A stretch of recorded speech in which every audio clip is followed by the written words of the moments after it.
Mon MacBook Pro, bah voilà, je t'en parle, c'est le MacBook Pro, je vais te dire tes caractéristiques, hein, c'est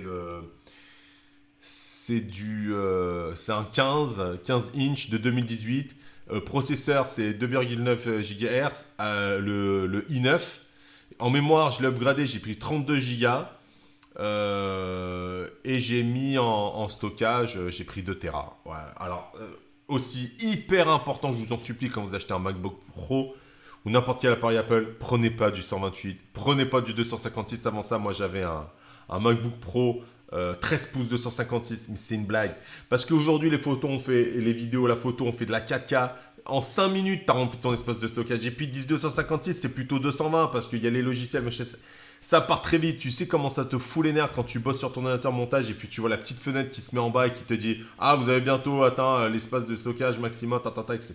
Donc ça, oubliez. Prenez minimum du 1 Tera, c'est le minimum du minimum. Même si vous branchez des disques externes, prenez vraiment la machine, il faut qu'il y ait du 1 Tera. Et aussi un truc que je recommande, je ne peux pas vous le montrer, mais moi qui me sert énormément, ça fait quelques années que je l'ai, c'est le Time Machine.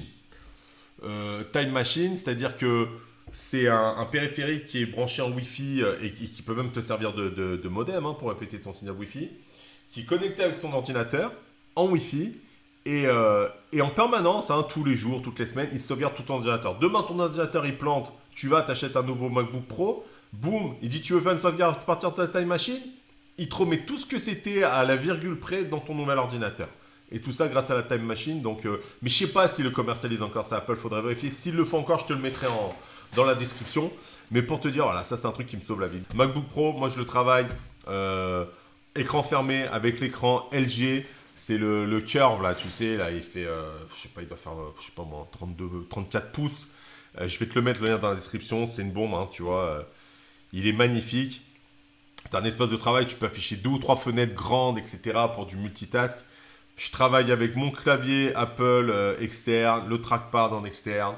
Et franchement, j'en suis hyper content. C'est comme si j'avais un iMac. Surtout que les caractéristiques de mon MacBook Pro, c'est comme les nouveaux iMac, voire les iMac Pro. Mais bon, peut-être pas iMac Pro, mais comme les nouveaux iMac. Et puis si demain je dois me déplacer, c'est facile à transporter. Ok, donc MacBook Pro, je recommande franchement si vous faites du design ou du montage vidéo, de bosser avec un écran externe, c'est génial. Le clavier, partez pas sur quelque chose qui n'est pas Apple parce que ça marche pas. Enfin, moi c'est mon avis. J'ai eu une mauvaise expérience peut-être, mais le clavier il était neuf, il marchait nickel. Mais il y avait tout le temps des coupeurs de Bluetooth et ça m'amusait de devoir à chaque fois aller ouvrir le capot de l'ordinateur. Et pareil pour la souris, prenez le trackpad d'Apple, ça le fait bien. Puis sur le bureau, regarde, c'est magnifique, ça le fait. Donc voilà pour cette petite vidéo. Allez, à plus!